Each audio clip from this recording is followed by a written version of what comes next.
Okay, so hi everybody. My name is Miss Miller. I'm Allie Miller. I'm broadcasting to you from my basement. Not quite in our, not quite in the school right now. I feel like a bit of a Minecraft YouTuber here.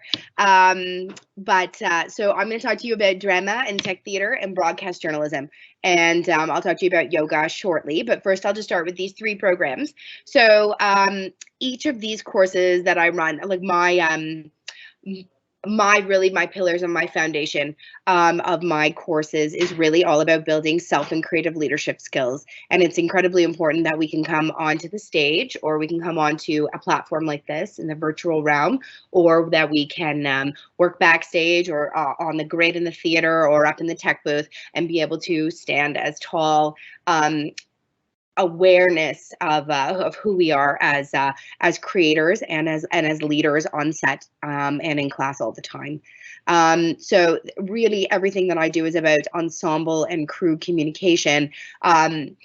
It's more about process than product, and you spend way more time in process than you ever do in product. So it's how you show up every day, and it's how you lift up the people that are around you. I often say at the beginning of class, it's about lifting up and not pushing down. And so that's really important in these creative spaces where you have to have an artistic you have to have artistic creativity, and you have to be able to have the creativity to be yourself and who you are in these spaces, and then to be able to lift ideas off the page.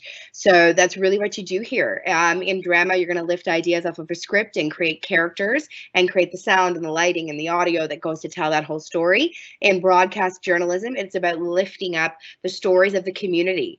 Centennial will make the community the skeleton of the community, and then the broadcast journalism program is the skeleton, and then the stories in it and the people in it. And there are stories to be found everywhere, and just giving a platform for that. And so I'll give a little bit more information about those platforms in a second. In tech theater, it is about lifting the ideas off of that script and then bringing it to life with lights and with sound and with props. And we're seeing that happen, just as Miss Hunter mentioned, we do have a musical, the 25th Annual Putnam Spelling Bee. We are in the middle of our rehearsal process, and that goes up in April. So really being able to work inside of all of these mediums, these different mediums, but build similar skill sets. And so each one of these courses will offer a sort of a different thread, being industry ready, being able to go out there into the world and say, I want to go to SAIT. You're going to have the skills to be able to go and apply for the broadcasting program and speak the same language, or to say, I want to go and I want to apply to the University of Lethbridge drama program, and you're going to be able to go out and speak the same language because you're building that vocabulary. That's happening inside the school, and it's also happening in industry, and that's super important for me. So we work with professionals from local and national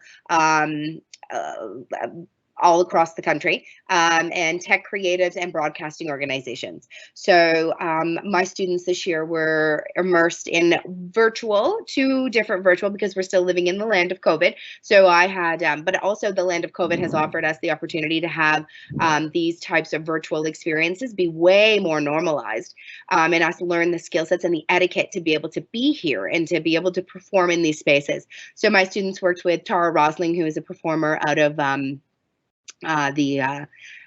Niagara on the Lake at the Shaw Festival, and so they were able to audition virtually with her and learn the new things you need to say when you're auditioning virtually, because you can audition all across the country, all across the world.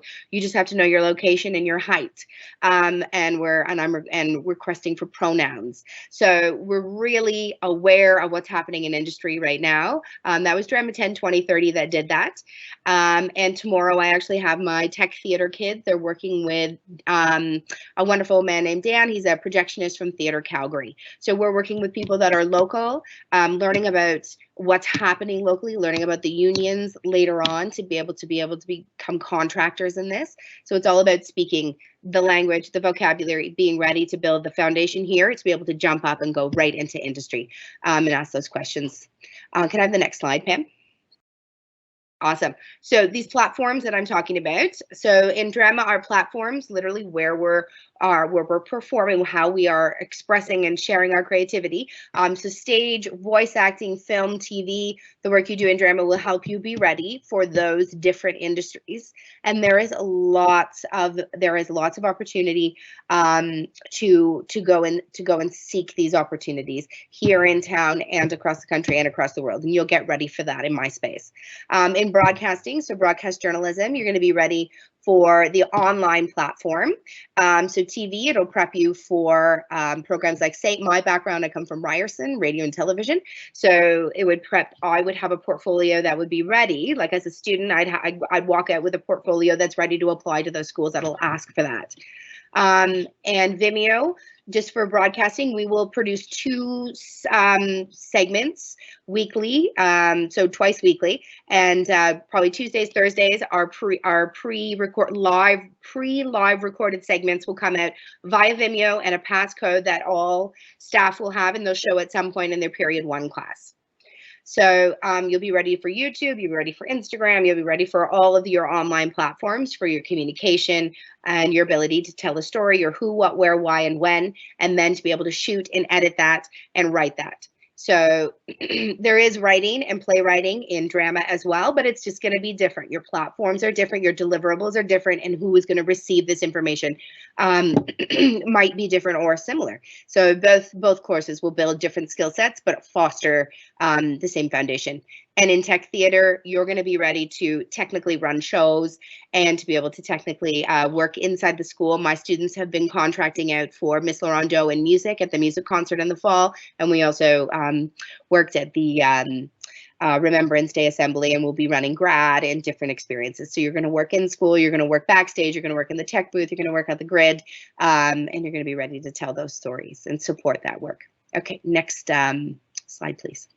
So the pillars of all of these programs, they're ensemble and they're crew-based, and it's about communication, it's about unity, it's about commitment, it's about persevering through the challenges, being trustworthy and honest with where you are and what you're doing, and building relationships. And this is a full cycle. So communication, unity, commitment, perseverance, trust, honesty, and relationships are what you need to have when you're on set and where you're going.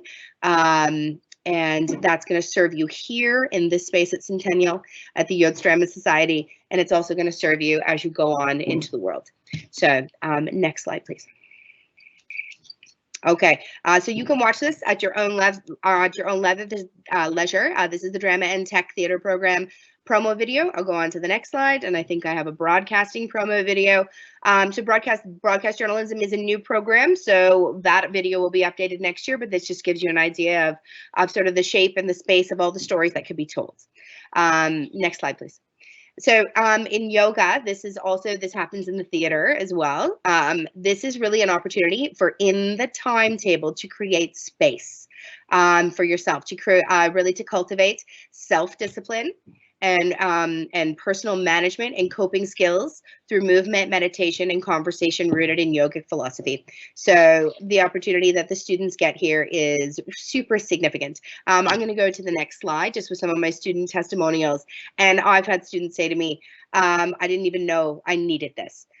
So it's really an in the timetable moment to decompress and to learn to manage with stress and anxiety and depression, and we know how amplified all of our feelings have been, and where we are in the world, especially through this pandemic, but just in life when we're not in a pandemic. But being able to build those coping skills and being able to find the other side of that's the work that you do in yoga. At the end of every practice, we say namaste, and namaste means like the teacher in me honors the teacher in you, and the light in me honors the light in you. And that's a really significant way to sort of end our space and end our time together. So I really encourage you, let's just go to the next slide. I encourage you to read back through on the website those student testimonials, and then just pop into our mental health and wellness boot camp when we were online learning last year in April. or May, I challenged my students. We all did the same workout. We do workout Wednesday, because you got to build a strong body for a strong mind, for a strong heart. But I really encourage them to all do the same boot camp and then take a quick little 2 second, like 1 second, like a 1 second a day kind of film idea. And we did that for the beginning, the middle, and the end. And then we put it up on social media, on Instagram, with permission, to be able to go and just show that, like, we're all together. We're all doing the same thing, but we might be apart doing it, but we're still together in one space. So I encourage you to watch that at your own leisure. Next slide, please. Okay, so please send me questions, and you can also type in the chat feature. But I just really want to say that creativity is giving yourself permission to see things differently.